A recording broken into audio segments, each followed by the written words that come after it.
স্বাধীনতার ঘোষণা দিয়েছেন সাধারণ মানুষ, ছাত্র জনতা এবং শ্রমিক শ্রেণী সহ এবং সামরিক বেসামরিক পুলিশ সদস্য সহ সবাই কিন্তু স্বাধীনতা যুদ্ধে ঝাঁপিয়ে পড়েছে।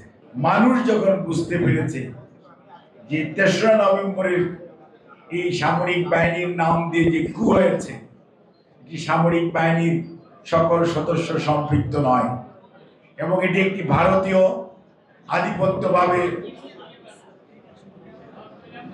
ষড়যন্ত্র হিসাবে এটি হয়েছে এবং খালেদ মোশাররফের মায়ের নেতৃত্বে রাশেদ মোশাররফ, পরবর্তীতে খালেদ মোশাররফের ভাই এমপি হয়েছিল, তাদের নেতৃত্বে ঢাকা বিশ্ববিদ্যালয় থেকে কলাবাগান মিরপুর রুট দিয়ে মিছিল হয়েছে।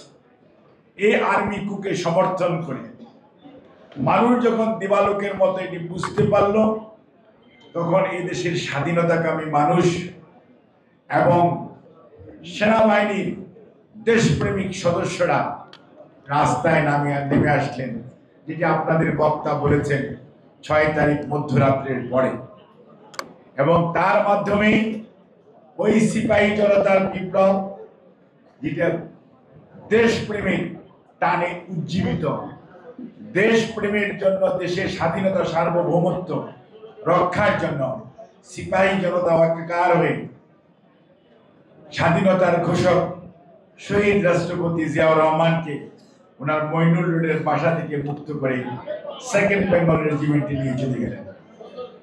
তার পরবর্তী ইতিহাস আপনারা জানেন। এবং এই যে জনতার ঐক্য, যখন দেশের বিরুদ্ধে যখনই কোনো ষড়যন্ত্র হয়েছে, মানুষ কিন্তু, নেতারা যাই করুক, মানুষ কিন্তু ঐক্যবদ্ধ থেকে দেশের পাশে থেকেছে। ৭১ সনেও দেখেন, যাদের স্বাধীনতা ঘোষণা করার কথা ছিল, তারা যখন কেউ আত্মসমর্পণ করেছে, কেউ পালিয়ে গেছে, তখন শহীদ জিয়া যখন স্বাধীনতার ঘোষণা দিয়েছেন, সাধারণ মানুষ, ছাত্র জনতা এবং শ্রমিক শ্রেণী সহ এবং সামরিক বেসামরিক পুলিশ সদস্য সহ সবাই কিন্তু স্বাধীনতা যুদ্ধে ঝাঁপিয়ে পড়েছে। ঠিক একইভাবে ৬ নভেম্বর মধ্যরাত্র অর্থাৎ ৭ই নভেম্বরে এই দেশের মানুষ দেশের স্বাধীনতা এবং সার্বভৌমত্ব রক্ষার জন্য ঐক্যবদ্ধভাবে রাস্তায় নেমে এসছে। ষড়যন্ত্রকারীরা পরাভূত হয়েছে। দেশ আজকে স্বাধীন সার্বভৌম রাষ্ট্র হিসাবে আজকে বাংলাদেশ পৃথিবীর মানচিত্রে তার পতাকা পথ করে উঠছে। এটি ওই দিনে, ওই সময়ের সিদ্ধান্ত এবং জিয়াউর রহমানকে বন্দি দশা থেকে এনে এই জাতিকে নেতৃত্ব দেওয়ার দায়িত্ব দিয়েছে সেই সিপাহী জনতা। এই কথাটুকু বললাম এই কারণে, এখানে অনেক আছেন যারা হয়তো পুরোটা ঘটনাটা জানেন না, এবং আপনারা আরো যদি পড়তে চান, জেনারেল মইনুল হোসেনের সেই বই পড়বেন, জেনারেলের চোখে দেখা সেই সময়কার ঘটনা, ৭ই নভেম্বরের ঘটনা। এই বই খুব পাওয়া যায়, যে কোনো জায়গায় খুঁজলেই আপনারা পেয়ে যাবেন।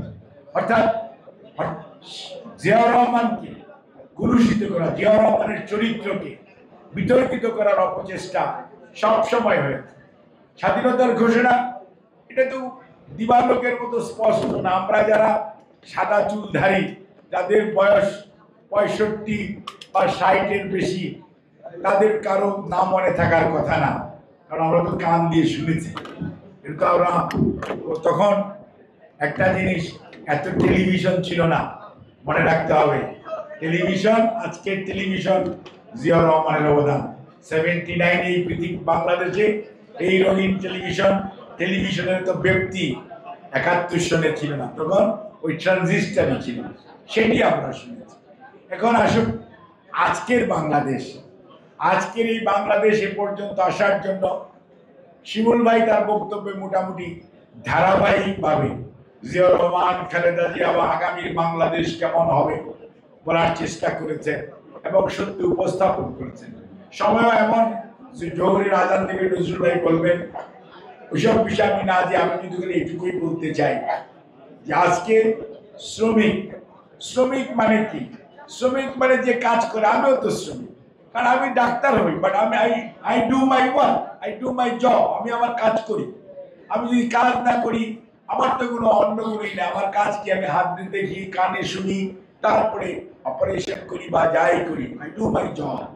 কাজে এখানে আমরা যারাই আছি, দিস ওয়ে দ্যাট ওয়ে, আমরা কিন্তু শ্রমিক।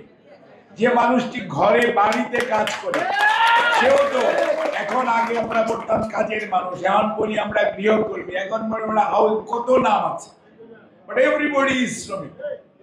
এই যে সাংবাদিকরা কাজ করতেছেন, সাংবাদিক ওনার পেশা, বাট দে আর অলসো শ্রমিক, they are doing their job, they are doing their job.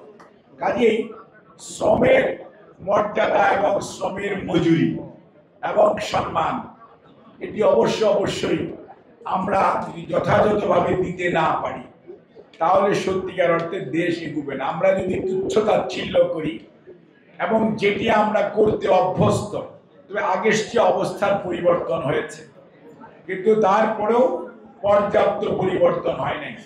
কাজে আমরা মনে করি যে শ্রমজীবী মানুষ যারা আমরা, আপনারা সহ, আমরা যারা এখানে নাই, যারা বাইরে আছে তারা সহ, এই শ্রমজীবী মানুষকে যদি আমরা যথাযথ সম্মান এবং শ্রদ্ধা এবং তাদের যে ন্যায়সঙ্গত মজুরি এবং শ্রমিকের শ্রমের কাজ করার যে পরিবেশ, এটা যদি আমরা সুনিশ্চিত করতে না পারি, তাহলে একটা শ্রমিকের স্বাস্থ্য ভালো থাকবে না, কাজ করতে পারবে না।